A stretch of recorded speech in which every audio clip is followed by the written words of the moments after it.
ಭಾಳ ಶುಭ್ರವಾಗಿದೆ. ತೊಪ್ಪೆಯನ್ನು ಇದಕ್ಕೆ ಮೀನಿಗೆ ಕಲಿಸೋಕ್ಕೆ ಮಾಡ್ಬೋದು. ಈ ಕೆರೆಯ ಸುತ್ತ ರಸ್ತೆ ನಿರ್ಮಾಣ ಆಗಿದೆ. ಅದು ಯಾವುದೇ ಒಂದು ಕೆಲಸ ಮಾಡಬೇಕಾದ್ರೆ ನಾವು ಮುಂದೆ ಫ್ಯೂಚರಲ್ಲಿ ಜಾಗ ಸ್ವಲ್ಪ ಉಳ್ಕೊಂಡೇ ಮಾಡಿಸ್ಬೇಕು. ಜಾಗ ಉಳಿಬೇಕು. ಜಾಗ ಉಳಿದ್ರೇ ಅಲ್ಲಿ ಏನಾದರೂ ನಾವು ಒಂದು ಹೊಸದಾಗಿ ಏನಾದರೂ ಮಾಡೋಕ್ಕೆ ಅನುಕೂಲ ಆಗೋದು. ಎಲ್ಲ ಜಾಗ ಖಾಲಿ ಇದೆ ಅಂದ್ಬಿಟ್ಟು ನಾವು ಎಲ್ಲ ಮರ ಗಿಡ ನೆಡಬಾರ್ದು. ಇಲ್ಲಿಂದ ಬಂದು ಇಳಿದಾಗೆ ಲೆಫ್ಟು ರೈಟು ರಸ್ತೆ ಎಲ್ಲ ಹೋಗುವಂಥ ಒಂದು ಅವಕಾಶಗಳಿರ್ತವೆ. ಅದಕ್ಕೆಲ್ಲ ನೋಡಿಕೊಂಡು ನಾವು ರಸ್ತೆ ನಿರ್ಮಾಣವನ್ನು ಮಾಡ್ಕೊಳ್ಬೋದು.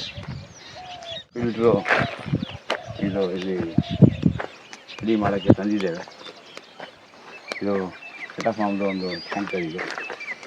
ಈ ಟ್ಯಾಂಕರನ್ನು ಈಗ ಇಲ್ಲಿ ಫಿಟ್ ಮಾಡಬೇಕು.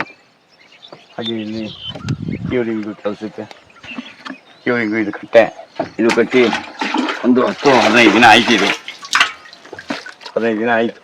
ಈ ಥರ ಕ್ಯೂರಿಂಗ್ ಮಾಡುವಾಗ ನಾವು ಒಂದು ಚೀಲ ಹಾಕ್ಬಿಟ್ಟು ಆಗ ಅರ್ಧ ಗಂಟೆಗೆ ಒಂದು ಸಲ ನಾವು ಇಲ್ಲಿ ಕ್ಯೂರಿಂಗ್ ಮಾಡ್ತಾಯಿರ್ತೀವಿ. ತುಂಬ ಜನ ಕ್ಯೂರಿಂಗ್ ಮಾಡೋದ್ರ ಬಗ್ಗೆ ತಲೆ ಕೆಡಿಸ್ಕೊಳ್ಳೋದಿಲ್ಲ. ಕ್ಯೂರಿಂಗ್ ಯಾವತ್ತೂ ಅಷ್ಟೇ ಒಂದು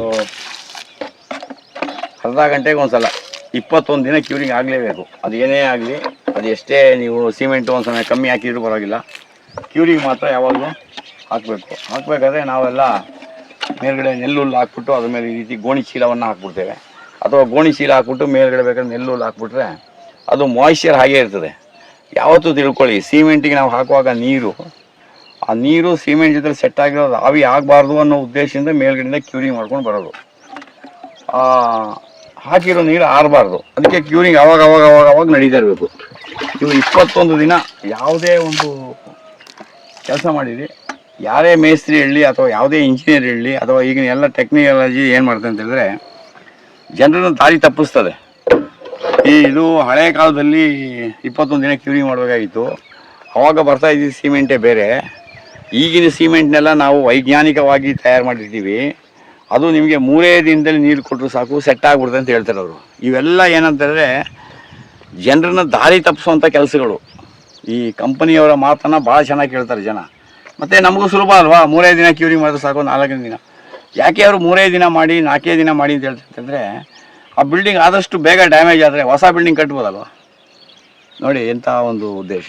ನಮಗೆಲ್ಲ ಮೊಬೈಲ್ ಫೋನು ಹೊಸ್ದಾಗಿ ಬಂದಾಗ ನೋಡಿರ್ಬೇಕಾಗಿತ್ತು ನೀವು. LG ಸೆಟ್ ಅಂತ ಒಂದು ಬಂತು ರಿಲಯನ್ಸ್ನಲ್ಲಿ. ಅಲ್ಲಿ ಅದು ಭಾಳ ಒಳ್ಳೆಯ ಸೆಟ್. ಅದು ಎಂಥ ಅದ್ಭುತವಾದ ಸೆಟ್ ಅಂತ ಹೇಳಿದ್ರೆ ಅದು ಭಾಳ ಚೆನ್ನಾಗಿತ್ತು. ನೋಕಿಯೋ ಇವೆಲ್ಲ ಭಾಳ ಸೆಟ್ ಆಗಿತ್ತು, ಚೆನ್ನಾಗಿತ್ತು. ಅವೆಲ್ಲ ಒಳ್ಳೊಳ್ಳೆ ಸೆಟ್ಗಳು. ಈಗಿನ ಬರೋವೆಲ್ಲ ರೇಟು ಜಾಸ್ತಿ, ಮತ್ತು ಅದು ಪ್ಲಾಸ್ಟಿಕ್ ಡಬ್ಬು ಥರ ಇರ್ತದೆ ಈಗ. ಮತ್ತು ಅದನ್ನೇನು 6 ತಿಂಗಳಿಗೊಂದು ಸಲ ಅಪ್ಡೇಟ್ ಮಾಡಿ, 1 ವರ್ಷಕ್ಕೊಂದು ಸಲ ಅಪ್ಡೇಟ್ ಮಾಡಿ ಅಂದರೆ ಇವೆಲ್ಲ ಕಂಪ್ನಿಯವರ ಒಂದು ಹುನ್ನಾರ. ಇವೆಲ್ಲ ಒಂದು ಫೋನಲ್ಲಿ ಎಲ್ಲ ವ್ಯವಸ್ಥೆನ ಒಂದೇ ಸಲ ಕೊಡೋಲ್ಲ ಅವರು. ಮುಂದೆ ಏನು ಮಾಡ್ತಾರೆ ಅಂತ ಹೇಳಿದ್ರೆ ಅದನ್ನು ನಾವು ಹೇಳಿ ನಮಗಂತೂ ಸಾಕಾಗೋಗಿದೆ. ಕೊನೆಗೆ ನೀವು ಎಲ್ಲ ಗೇಜಿದು ದುಡ್ಡೆಲ್ಲ ಕಂಪ್ನಿಯವ್ರಿಗೆ ಟ್ಯಾಕ್ಸ್ ಕಟ್ಟೇ ಸಾಯ್ಬೇಕಾಗ್ತದೆ.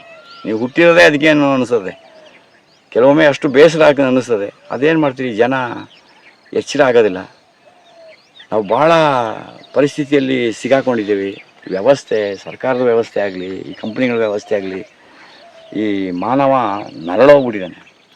ಅದು ಯಾವುದೋ ಒಂದು ಈ ಸ್ವರ್ಗ ನರಕ ಅನ್ನೋದೆಲ್ಲ ನಾನು ನಂಬಲ್ಲ, ಎಲ್ಲ ಇಲ್ಲೇ ಇರೋದು. ಅದು ಯಾರೋ ಮೊನ್ನೆ ಒಂದು ಕತೆ ಹೇಳ್ತಾಯಿದ್ರು. ಈ ಸ್ವರ್ಗ ನರಕ ಅನ್ನೋದೆಲ್ಲ ಐತೆ ಮೇಲ್ಗಡೆ. ಅದರಲ್ಲಿ ಒಂದು ದೊಡ್ಡ ಎನ್ಕ್ವೈರಿ ನಡೆಯೋದಲ್ಲಿ ಯಮ ಕೇಳ್ತಾ ಇದ್ದಂತೆ ಎಲ್ಲರನ್ನ. ಎಲ್ಲ ದೇಶದವ್ರು, ಆಸ್ಟ್ರೇಲಿಯಾ, ಜರ್ಮನ್ನು, ಲಂಡನ್ನು, ಸ್ವರ್ಗ ಆದಮೇಲೆ ಎಲ್ಲರಿಗೂ ಸೇರಿ ಒಂದೇ ತಾನೆ, ಎಲ್ಲ ದೇಶದವರು ಅಲ್ಲಿ ಇದ್ದಿರುತ್ತೆ. ಆಮೇಲೆ ಯಾರೋ ಅಮೇರಿಕದವನು ಬಂದಂತೆ, ಅವನು ಕೇಳಿದಂತೆ ನೀನೇನೇನು ಪಾಪ ಮಾಡಿದ್ಯಾ ಅಂದರೆ ಅವನಿಗೆಲ್ಲ ಅಲ್ಲಿ ಚಿತ್ತ ಹೇಳ್ತಾನಲ್ಲ, ಲಿಸ್ಟ್ ಹೇಳ್ತಾನಲ್ಲ, ಇವನು ಅಮೇರಿಕದವನು, ಇವನು ಹಿಂಗೇನು ಮಾಡಿದ್ದಾನೆ ಅಂದಾಗ ಇವನಿಗೆ ಇಂಥ ಶಿಕ್ಷೆ ಕೊಡು, ಕೆನಡಾದವನಿಗೆ ಇಂಥ ಶಿಕ್ಷೆ ಕೊಡು, ಪಾಕಿಸ್ತಾನದವನಿಗೆ ಇಂಥದ್ದು ಕೊಡು, ಬಾಂಗ್ಲಾದವನಿಗೆ ಇಂಥದ್ದು ಕೊಡು ಅಂದ್ಬಿಟ್ಟು ಎಲ್ಲ ದೇಶದವ್ರದ್ದೆಲ್ಲ ಮುಗಿದ ಮೇಲೆ ಲಾಸ್ಟಿಗೆ ಇಂಡಿಯಾದ ಉಳಿದಂತೆ. ಅಂದರೆ ಯಾವಾಗಲೂ ನಾವು ಲಾಸ್ಟೇ ಅಲ್ವಾ, ಇವನು ಲಾಸ್ಟ್ ಉಳಿದಂತೆ. ಉಳಿದಾಗ ಇವನು ಯಾರು ಅಂತ ಕೇಳಿದಾಗ ಇವನು ಭಾರತೀಯನಂತೆ. ಭಾರತೀಯ ಇವನು ಇಂಡಿಯಾದವನು ಅಂದಾಗ ಯಮನೇ ಕೈ ಮುಗಿದ್ಬಿಟ್ಟಂತೆ ಅವನಿಗೆ. ಅಪ್ಪ, ನಾನೇನು ನಿನಗೆ ಶಿಕ್ಷೆ ಕೊಡೋಕ್ಕಾಗಲ್ಲ, ಈಗಾಗಲೇ ನಿನ್ನ ಶಿಕ್ಷೆನ ಅನುಭವಿಸ್ಬಿಟ್ಟಿದ್ಯಾ, ಅದರಿಂದ ನಿನಗೆ ಇಲ್ಲಿ ಯಾವ ಶಿಕ್ಷೆನೂ ಇಲ್ಲ, ನೀನು ಆರಾಮಾಗಿ ಇಲ್ಲಿ ಇದ್ಬಿಡು ಅಂತ. ಅಂದರೆ ಏನು ಅಂದರೆ ನೀನು ಆಧಾರ್ ಕಾರ್ಡು, ಪಾನ್ ಕಾರ್ಡು ಆಮೇಲೆ ಹೆಬ್ಬೆಟ್ಟು ಕೊಡೋದು, ಸರ್ಕಾರಿ ಕಚೇರಿಗಳಲ್ಲಿ ಹೋದಾಗ ಆಗೋಂಥ ಲೂಟಿ, ಅಲ್ಲಿ ಆಗುವಂಥ ಹಿಂಸೆ, ನೀನು ಆ ರಸ್ತೆಗಳೆಲ್ಲ ಸರಿಯಾಗಿಲ್ದೇ, ಟ್ಯಾಕ್ಸ್ ಕಟ್ಟಿದ್ರು ನಿನಗೆ ಸರಿಯಾದ ರಸ್ತೆ ಇಲ್ದೇ ಏನೇನೋ ಕಷ್ಟಗಳನ್ನ ಅನುಭವಿಸ್ಬೇಕು, ಅದೆಲ್ಲವನ್ನು ನೀನು ಈಗಾಗಲೇ ಅನುಭವಿಸ್ಬಿಟ್ಟಿದ್ಯಾ. ಅದಕ್ಕಿಂತನೂ ದೊಡ್ಡ ಶಿಕ್ಷೆ ಕೊಡುವಂಥದ್ದು ನನ್ನ ಹತ್ರ ಏನಿಲ್ಲ ಅಂಥೇಳಿ ಅವನಿಗೆ ಮಾಫಿ ಮಾಡಿ ಕಳಿಸಿದಂತೆ. ಅಂಥ ವ್ಯವಸ್ಥೆ ಒಳಗೆ ನಾವು ಇಲ್ಲಿ ಸಿಗಾಕೊಂಡಿದ್ದೀವಿ. ಎಲ್ಲ ಸರಿ ಹೋಗ್ತದೆ, ಒಂದಿನ ಇದು ಸರಿ ಹೋಗ್ತದೆ, ಸರಿ ಹೋಗ್ದೇ ಏನಿಲ್ಲ. ನಾವೆಲ್ಲ ಸಕಾರಾತ್ಮಕವಾಗಿರುವ ನಮ್ಮ ಭಾರತ ದೇಶದಲ್ಲೇ ಅಂತಲ್ಲ, ಬೇರೆ ಎಲ್ಲ ಕಡೆಯೂ ಈ ಥರ ವ್ಯವಸ್ಥೆ ಇದೆ. ಆದರೆ ಇಷ್ಟು ದುರ್ವ್ಯವಸ್ಥೆ ಎಲ್ಲೂ ಇರಲಿಕ್ಕಿಲ್ಲ. ನಾವು ಬಹಳ ತಾಳ್ಮೆಯಿಂದ ಇರಬೇಕು. ಯಾಕೆಂತ ಹೇಳಿದ್ರೆ ಈ ಪ್ರಕೃತಿ ಮತ್ತು ಪರಿಸರ ಇದೆಲ್ಲವನ್ನು ಸರಿಪಡಿಸ್ಕೊಳ್ತದೆ. ಅದಕ್ಕೊಂದು ಕಾಲ ಬರ್ತದೆ. ಈಗ ನಮ್ಗೆ ಆಗ್ಬೋದು ಇವರೆಲ್ಲ ಅನ್ಯಾಯ ಮಾಡ್ತಾಯಿದ್ದಾರೆ, ಮೋಸ ಮಾಡ್ತಾಯಿದ್ದಾರೆ, ವಂಚನೆ ಮಾಡ್ತಾಯಿದ್ದಾರೆ ಅಂತ. ಅವರವರ ಪಾತ್ರಗಳನ್ನು ಅವ್ರವ್ರು ಮಾಡ್ತಾಯಿದ್ದಾರೆ ಅಷ್ಟೇ. ಈ ನಾಟಕಗಳಲ್ಲಿ ಒಬ್ಬ ಒಳ್ಳೆಯ ವ್ಯಕ್ತಿ, ಕೆಟ್ಟ ವ್ಯಕ್ತಿ ಅಂತೆಲ್ಲ ಹೊರಗಡೆ ಇರ್ತಾರೆ. ಬಟ್ ಆ ನಾಟಕದಲ್ಲಿ ಏನು ಮಾಡ್ತಾರೆ ಅಂತ ಹೇಳಿದ್ರೆ ಅವರವರ ಪಾತ್ರಗಳನ್ನು ಅವ್ರವ್ರು ವಹಿಸೋ ಥರದಲ್ಲಿ ಎಲ್ಲರೂ ಅವ್ರವ್ರ ಪಾತ್ರವನ್ನು ಮಾಡ್ತಾಯಿದ್ದಾರೆ. ಒಂದಿನ ಅವ್ರಿಗೆಲ್ಲ ಜ್ಞಾನೋದಯ ಆಗ್ತದೆ. ಆ ಜ್ಞಾನೋದಯ ಆಗಗಂಟ ನಾವೆಲ್ಲ ಕಾಯಬೇಕು. ಅದೊಂದು ಒಳ್ಳೆಯ ದಿನ ಬರಲಿ. ಭಾರತ ವಿಶ್ವಗುರು ಆಗೋದು ಇನ್ನೂ ತುಂಬ ಟೈಮ್ ಇದೆ, ಆಗುತ್ತೆ. ಅದು ಅಲ್ಲಿ ಗಂಟ ನಾವು ಕಾಯೋವರೆಗೂ ಆಗುವಂಥದ್ದೆಲ್ಲವನ್ನು ಸಹಿಸ್ಕೊಂಡು ನಮ್ಮ ಕೆಲಸಗಳನ್ನು ನಾವು ಮಾಡ್ಕೊಂಡು ಹೋಗುವ. ಪ್ರಶ್ನೆ ಮಾಡೋರು ಮಾಡ್ತಾಯಿದ್ದಾರೆ, ನಾವು ಅದಕ್ಕೆ ಸಪೋರ್ಟ್ ಮಾಡುವ.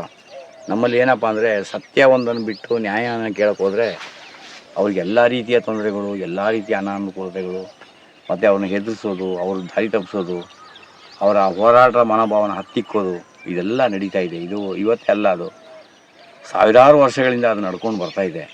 ಅದರಿಂದ ನಾವು ನಮ್ಮ ಕೆಲಸಗಳನ್ನ ಮಾಡ್ಕೊಂಡು ಹೋಗುವ.